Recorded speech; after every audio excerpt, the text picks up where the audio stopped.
As obras acometidas no campo da Feira do Mosteiro gustan á presidenta da Deputación e tamén á alcaldesa do Concello de Meis, pero considéranas insuficientes. Tanto a rexedora da localidade como Carmela Silva consideran que a reforma debería ter incluído unha actuación neste acceso. Trátase dunha vía provincial na que ademais se crean bolsas de auga cando as precipitacións son intensas. A entrada do pobo hai un espacio onde non se actuou e que realmente sorprende, non? Que non estivera no proxecto inicial. Eu quero dizer así, este é un proxecto que presentou o anterior goberno e, polo tanto, son eles os responsables de que non estivera esa entrada que parece que non responde a ningún criterio obxectivo e sensato, non? A rexedora tampouco lle gusta que todos os novos sinais instalados nesta contorna estean só en castelán. Reivindica o uso do galego e anuncia que serán sustituídos para que a nosa lingua tamén estea presente. Esta é outra reclamación que temos e sí que vamos a tamén traballar, e demais incluso se nos plantexou polo Benega de Meis, que foi un acordo desde a investidura,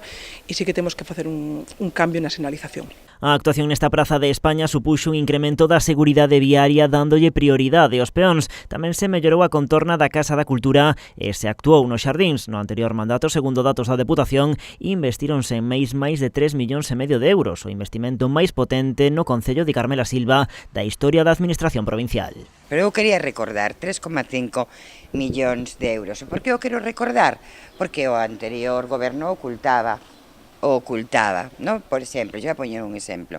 Si a Xunta de Galicia inviste 10.000 euros, bombo e platillo, reunións, fotos, roldas de prensa, pero si a Deputación de Pontevedra, nin roldas de prensa, ni bombo ni platillo, nin siquiera recoñecemento. Silva promete moitas visitas a Meis nos vindeiros 4 anos, non porque a alcaldesa sexa socialista, senón porque agora di a presidenta si a convidan á localidade. Lamenta que o anterior rexedor popular nin tan sequera a convidase cando deron comezo estes traballos do campo da feira financiados con fondos do Plan de Reequilibrio da Deputación.